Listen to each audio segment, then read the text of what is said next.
అసలు సాల్వాచూడం కేసు అంటేనే అది నక్సలైట్ల కేసులే, వాళ్ళ వైపు మాట్లాడుతున్నాడంటే అతను కూడా నక్సలైట్లే అని చెప్పేసి ప్రచారాన్ని లంకించుకునే వాళ్ళకి మనం సమాధానం చెప్పాల్సిన అవసరం కూడా లేదు. ఈ తీర్పు ద్వారా తీవ్రవాద వ్యతిరేక చర్యలు కూడా ప్రాథమిక హక్కులను కాలరాసేలా ఉండకూడదని ధర్మాసనం ప్రభుత్వానికి హెచ్చరించింది కూడా.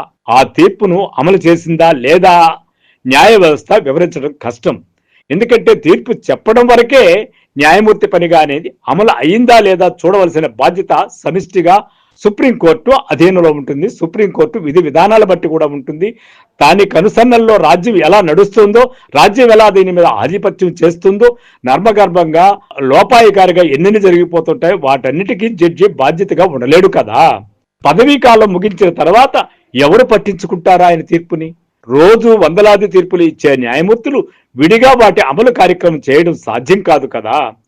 స్వయంగా ప్రభుత్వము, మంత్రివర్గము, ఐఏఎస్, ఐపీఎస్ వంటి అధికార గణం మొత్తం బ్యూరోక్రసీ బాధ్యత వహించాలి. చేయకపోతే అమలు కోసం కొత్త కేసులు ఎన్ని కేసులు ఇస్తూ ఉంటారు. న్యాయమూర్తి జస్టిస్ బి సుదర్శన్ రెడ్డిని వైస్ ప్రెసిడెంట్ ఆఫ్ ఇండియా పదవికి తమ అభ్యర్థిగా నామినేట్ చేయాలన్న ఇండియా కూటమి నిర్ణయం నిజంగా ప్రశంసనీయం.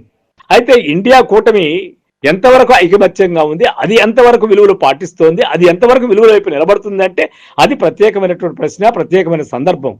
కానీ సుదర్శన్ రెడ్డిని అది నిలబెట్టడంలో దాని పాత్ర చిత్తశుద్ధిని శంకించాల్సిన అవసరం కూడా లేదు. ప్రతి కోణం నుండి చూసినా, ఎటువంటి వైపు నుంచి ఆలోచించినా జస్టిస్ సుదర్శన్ రెడ్డి ఈ రాజ్యాంగ పదవికి అత్యంత అర్హుడు అనటంలో ఎటువంటి సందేహము లేదు.